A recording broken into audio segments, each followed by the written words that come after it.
क्या आपके middle arch में पेन है और जब आप खड़े होते हैं तो आपका पैर अंदर के साथ ऐसे अंदर चला जाता है, तो इसको प्रोनेशन ऑफ फुट बोलते हैं। और सिर्फ पैर की एक्सरसाइज करने से ये ठीक नहीं होगा, क्योंकि उसमें इंट्रिंसिक जो फुट मसल है वो वीक पड़ गए हैं। और उसके साथ साथ जब भी ये पैर अंदर जाता है तो नी में भी रोटेशनल मूवमेंट, जैसे इंटरनल रोटेशन बोलते हैं, हिप में भी रोटेशनल मूवमेंट्स आ जाते हैं, जिसके कारण नॉक नी। और दूसरा, कभी कभार जब भी ये होता है तो आपके पटेला या ढकनी के आजू बाजू पेन होने लगता है। तो ये सब इंटरकनेक्टेड स्ट्रक्चर्स है। तो अगर आप मुझे, एक पेशेंट ने पूछा कि सर पैर के लिए मैं क्या कर सकता हूँ, तो एक पूरा चेन है। अगर आपको इस मसल के लिए अगर देखने जाएंगे तो आपके फुट के मसल्स, नी के मसल्स और हिप के सबको ट्रेन करना पड़ेगा। और इसके में इंडिविजुअल जब भी मिडिल फुट पेन होगा तो आपका मिडिल आर्च पेनफुल हो जाता है और ट्रांसवर्स आर्च। तो बेसिकली फर्स्ट थिंग उसको आपको करना है, बॉल मसाज करना है। तो बस आपको इस तरह से एक जगह सपोर्ट ले लेना है, बॉडी का प्रेशर पूरा उस पर देना है एंड फिर उसको मूव करना है आगे पीछे। जिस आप मिडल आर्च पे मूव कर रहे हैं और इसी तरह से आपको ट्रांसवर्स आर्च पे मूव करना है। और ये एटलीस्ट आप 1 मिनट तक आगे पीछे और ट्रांसवर्स आर्च पे कर सकते हैं। कोई पेनफुल स्ट्रक्चर मिलता है तो आप उसको प्रेशर करें देके एंड देन अपने सारे फिंगर्स को हिलाएंगे। मैंने पूरी बॉडी वेट दिया हुआ है और उसके बाद ये मूव कर रहा हूं। और जब भी मिडल आर्च इन्वॉल्व होता है तो टो का फ्लेक्शन, सॉरी एक्सटेंशन भी कम हो जाता है। तो अब टो को एक्सटेंशन को इंप्रूव करने के लिए आप इस तरह से बॉल को प्रेशर देंगे, देखेंगे तो आर्च भी इंप्रूव होगा इसमें। और फिर इस तरह से you will stretch your toe का एक्सटेंशन गेन करने का कोशिश करेंगे।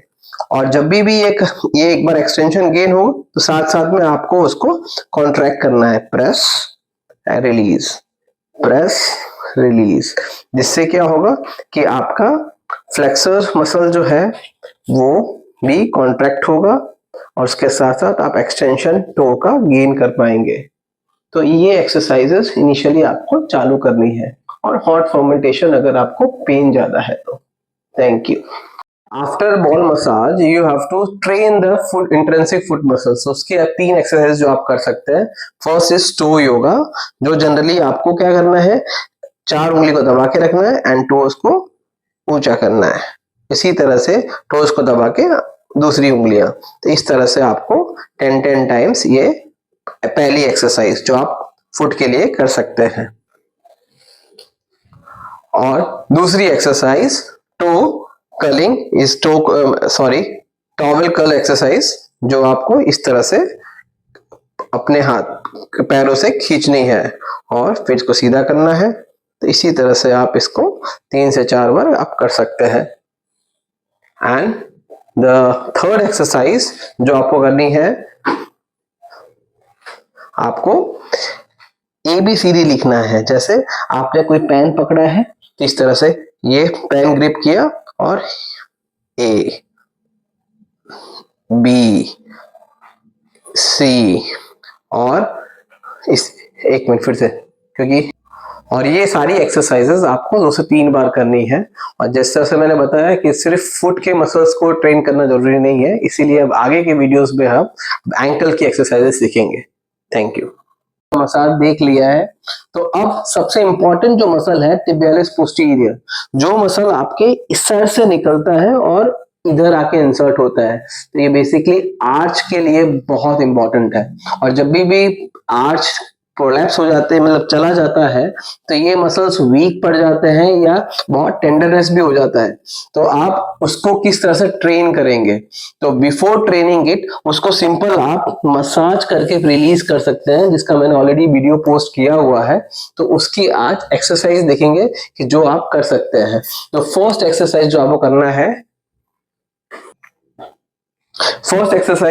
है, आपको अपने दोनों एंकल के बीच में इसको पकड़ लेना है और वॉल का सपोर्ट लेना है और उसको लिफ्ट करना है।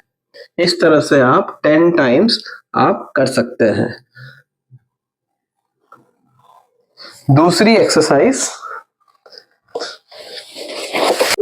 एक्सरसाइज आप सीढ़ी पे कर सकते हैं।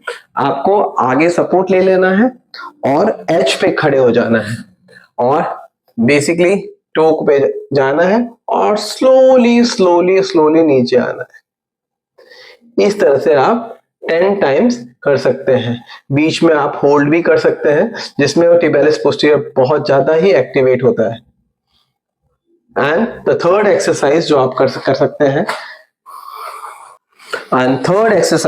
सकते हैं इस तरह से आपको पकड़ लेना है एंड देन पैर को ऊपर के डायरेक्शन में मूव करना है। आपके फुट आपके फेस के साइड पॉइंट करेगा। तो ये 3 एक्सरसाइजेस हैं जो tibialis posterior मसल्स के लिए और आर्च के लिए इफेक्टिव रहेगा। Thank you.